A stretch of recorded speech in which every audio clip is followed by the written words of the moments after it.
Magandang araw mga kapitbahay. Welcome to another episode of Mrs. Bataan, Bulacan, Pampanga, and Tarlac. May ipapakita po kaming recipe.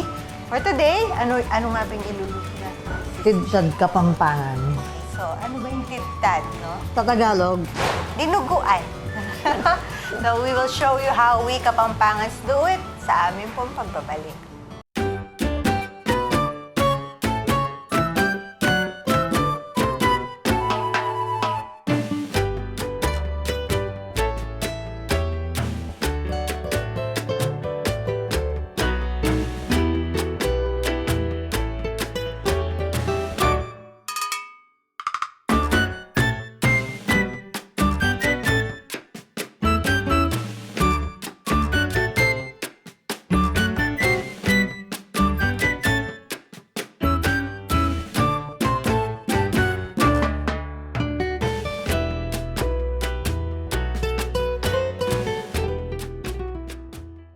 ang original na recipe niyan, ang alam ko, laman loob. Kasi ginagawa yan dahil pag nagkatay sila ng baboy, para hindi masayang yung mga intestine at saka yung dugo, gumagawa sila ng tidtad. Okay, so umpisahan mo na, Edwin. Pero pwede rin gamitin dito pata o kayong kasil. Ito, medyo mahal sa cholesterol. Maano sa kolesterol, malakas. Eh pag kumain ka ng tidtad, yun na yun. Kaya, Hindi ka na magbibilang, huwag kang magbilang ng kolesterol. Lagyan po natin ng mantika. Sabay na po natin yung bawang.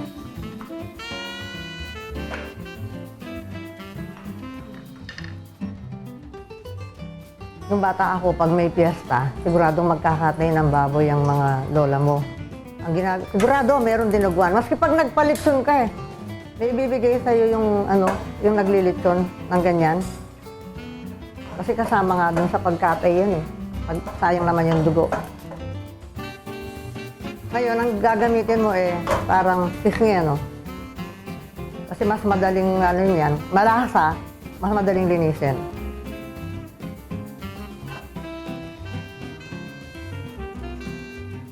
So, do not brown your garlic. Pwede mo na ilagay ang sibuyas mo niyan. Stainless po kasi ang gamit namin. Pag stainless ang gamit nyo, mas madaling maluto, mas mainit. Kaya kailangan medyo... Habang nagigisa po, pwede tayo maglagay ng konting paminta.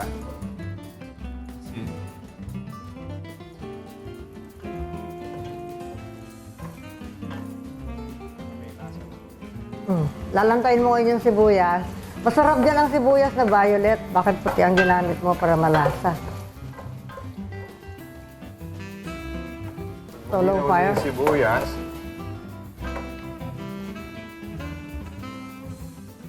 Pwede na natin lagay yung patis. Mabango. So, yan ang pagka umamoy Huwag po natin siyang haluin, tapos hintayin natin siya yung medyo tuyo para mas lumabas yung lasa ng patis. Mamaya pa yung suka. Yung suka, ang gamit talaga, yung mga sasa. Ganyan. Kaso dito ngayon, mahirap maghanap ng sasa. Saka tubo. Medyo mahirap hanapin yung sa supermarket, kaya yun na lang suka ang ginagamit natin. Makikita mo agad sa supermarket. Kaya may asukal itong recipe ito. Kung minsan, masyadong maasim yung suka. Minsan naman, medyo matabang. Lalo na kung yung mga sasa ang gagamitin, minsan hindi pare-pareho asin. So you really have to adjust the sourness of the tidtad. Hindi sakto ang paglagay ng suka, asin, konting asukal.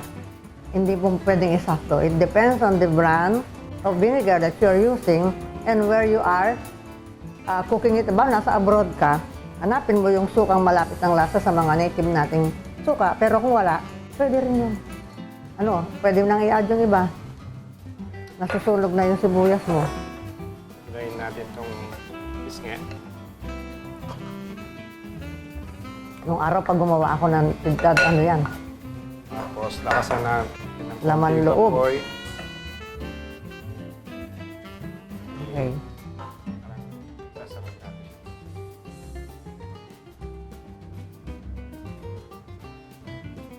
Buti dyan mo niluto, mas maganda sa kawali yan eh. Hindi, kasi siya kaya lang, hindi ka masyadong mahirapang maghalo doon.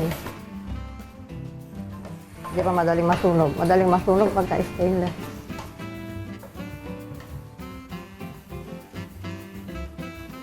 So, we will stir it until, cook Medyo talaga. mag-brown ng konti. Aahitan nyo pa yung baboy dyan, tatanggalin nyo yung mga balahibo ng muka. Dumi ng tenga. Oo. Malasa kasi yan eh. Sabi ko nga kasi sinusudsud ng baboy yung mukha niya sa putik, kaya malasa. Maski pata, pwede rin dyan. Pero if you're watching your cholesterol intake, ganyan na lang po ang Asim. gamitin nyo. Asim, wag ng Kalimutan na ninyo yung gusto nyo, masarap na masarap. Kaso, pagka nagpupunta ka na sa doktor ang tagal-tagal sa doktor, ang mahal pa ng gamot. Huwag nyo na muna masyadong gayahin yung mga dating kon na. Tapos nakaka-high blood.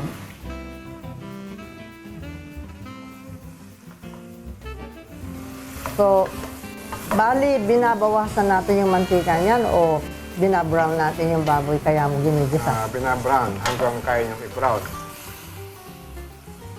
Yung iba nga ngayon, yung dinuguan nila, parang chicharon na yung... Piniprito.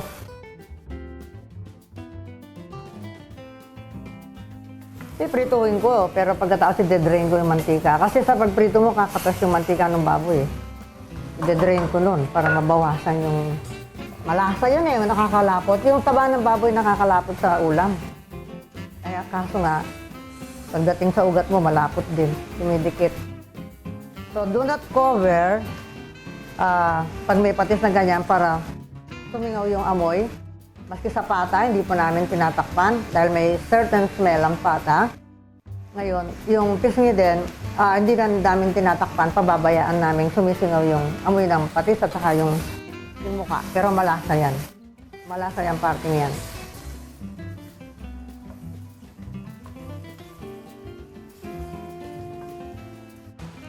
Ilang oras na yan, Edwin? Siguro mga 45 minutes na po ito. Pero ang importante po doon ay basta nag-brown na po siya. Pwede na po natin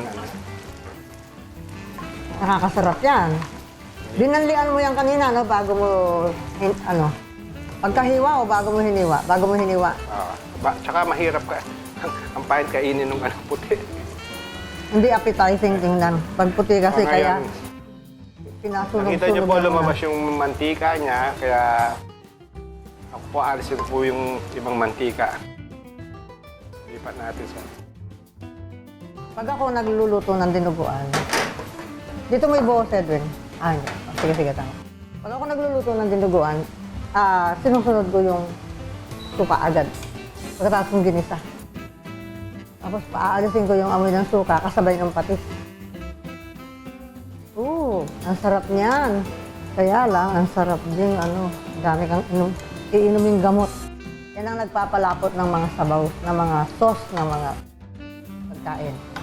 Yung taba ng baboy. Sarap, pero... So, what we do is, pababayan po natin, i-render namin yung fat, palalabasin namin, and then, pag magkukulang ng mantika, then, we will replace na lang ng vegetable oil para a little bit healthier. So, minsan may nag-i-inquire po sa amin kung paano rin maglutang ng mga the healthy way. Sabi ni Ethel, panoorin niyo nanay ko Ethel pag nagluto.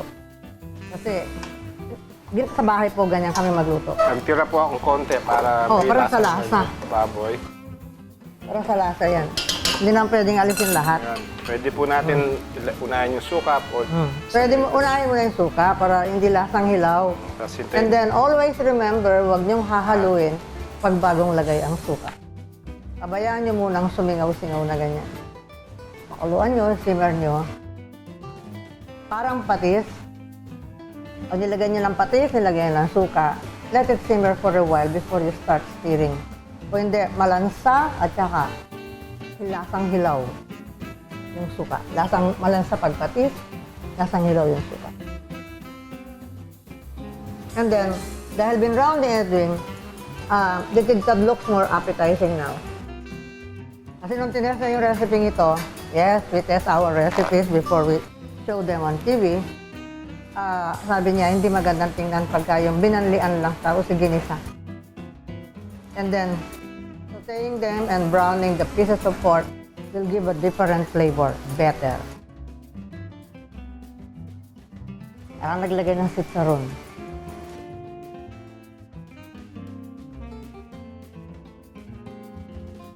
Let's see where. Nakasam na ng apoy mo yan, pwede na yan. Tapos, wala ka pang nilagay na tubig yan, ano?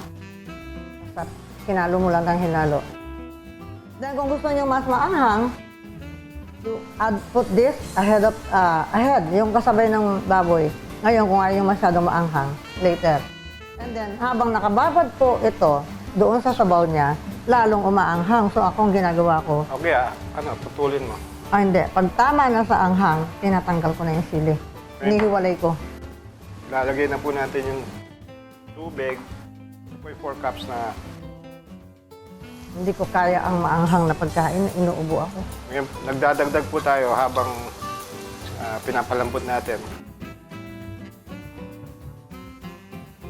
So that's a total of 4 cups.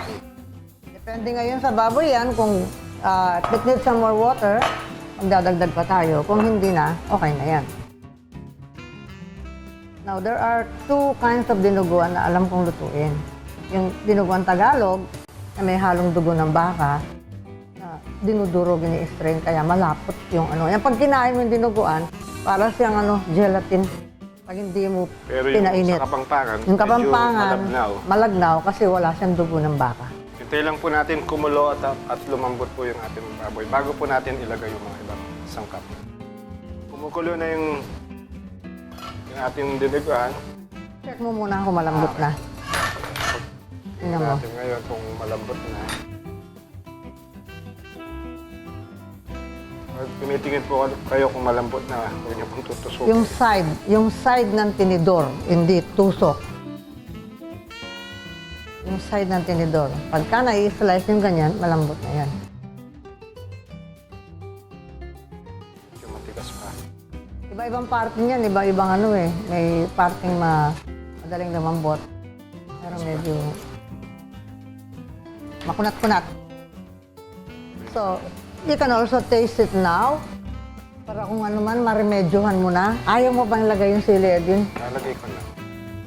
Teka, ahawain ko yung mantika, May konti pa rin natitira. Hindi mo na maalis yun, kaso yun ang magpapasarap.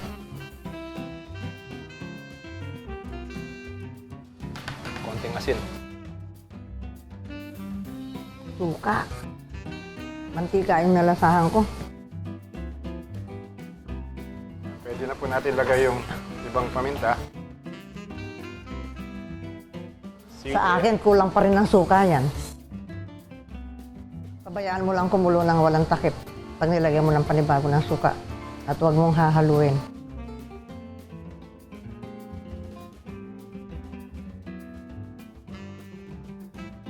Asin, okay na sa'yo? Hindi. Kulang pa yan. Hindi, mamaya na lang.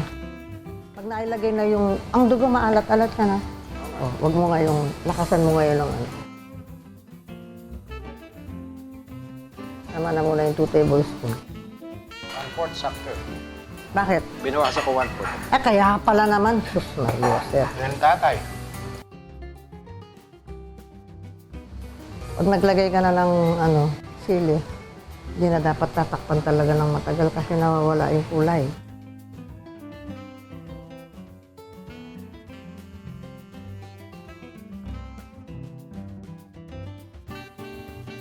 Kung halimbawa, nagluluto ka, gusto mo maanghang, palitan mo yung sili. Pag patapos na, lagyan mo ng sariwang sili para maganda sa litrato.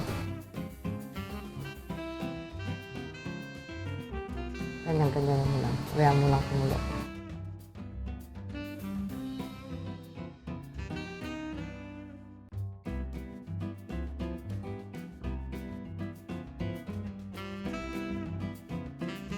Ayan, nabuhay na yung lasa ng suka. Pagka kumukulo na po, ilagay po natin dugo, pero wag po natin siyang haluin. Oo, para hindi madurog. Kasi kailangan buo-buo. Nahanap nga ng tatay mo dyan, yung may chunks na ganyan eh. Puputulin ng ano, malala. Okay. Tapos, let it simmer for a while and then taste Yeast, tapos add sugar. kung kailangan. Kapampangan, mahilig sa Matamis-tamis. Kaya masarap dyan, may kasamang puto. Kasi ang puto, matamis. Tapos, sasawsaw, gaganyanin mo yung sabaw ng ano, sasawsaw mo yung puto dun sa sabaw ng dinuguan na maasim. Timplado.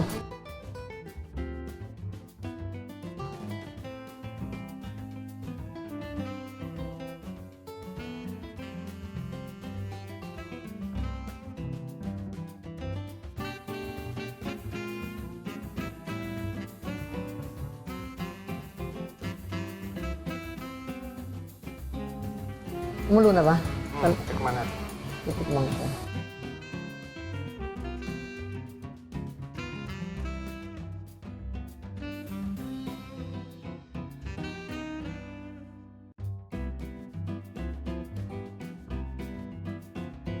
Tama na sa asin. Hindi mo maasim ang dinuguan Kapampangan? Maasim. Kaso yung iba ay na sobrang asim. Sa akin, kulang pa rin sa asim yan. Bahala na po kayo. I-adjust ninyo Gusto sa niyo po. panlasa yung gusto nyong panlasa. Kasi ako, mas maasim pa ang gusto ko dyan. Malabdaw nga yung sa Kapampangan. Matubig, malagnaw yung sabaw.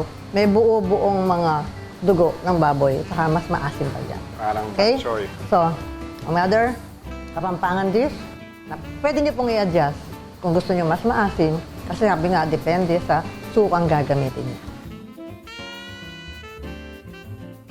Dito na tayo sa favorite part of the show. Normally, ang tinta-detail, laman loob. Kaso, ang hirap gawin, matagal. Matagal kang maglilinis. So, sabi ko, Linisin, not to mention, ma-cholesterol, mabait grabe. sa, di ba? So, Mabait sa kung, mga doktor yon.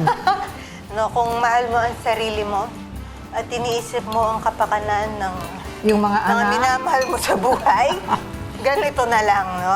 Kasi, although, pisngi yan. pisngi, mas... Mas masarap yung ulo, sabi ni Ann. Mhm. Kaya lang, pisngi ang nabili ni Eddie. Pero, of course, Ikaw na lang tumingin. malambot. Maharap. Sa akin, kulang sa ano yan.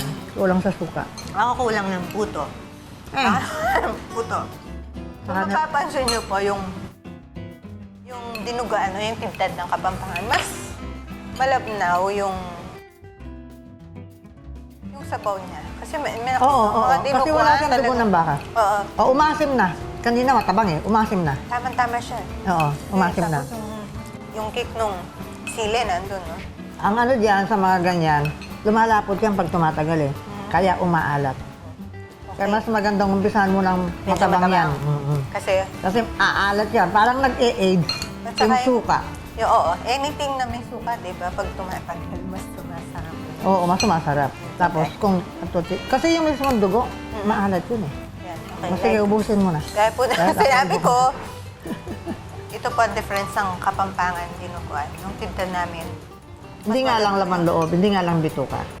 Well, version na natin to. Kasi, Pero alam mo ibig sabihin ng tintad? Tinadtad. Hindi naman tinadtad. Di naman maliliit ang hiwa niya. Kaya hindi ko alam kung bakit tinawag na tintad. because yung pag-original na ingredients, yung entrails, no? Yung Oo. yung mga Tinatagtad nila, chefs, ganun. yung mga sa ibang bansa, sabi nila offal. Sa atin, yung laman loob yun. Yung the entrails, yung mga para sa ibang lugar, hindi kinakain. Pero sa Pilipinas kasi, Oh, walang sige. nag-aaksaya. Sabayan na Sa- natin silang magluto. Sa ingredients, no? Okay. So, we hope you like our episode for today. Sana po subukan ninyo ang aming recipe. For questions, comments, and suggestions, just drop us a message sa aming pong Facebook page, www.facebook.com/Mrs. Galang's Kitchen. Our old episodes we upload on our YouTube channel, Mrs. Galang's Kitchen. Marami pong salamat.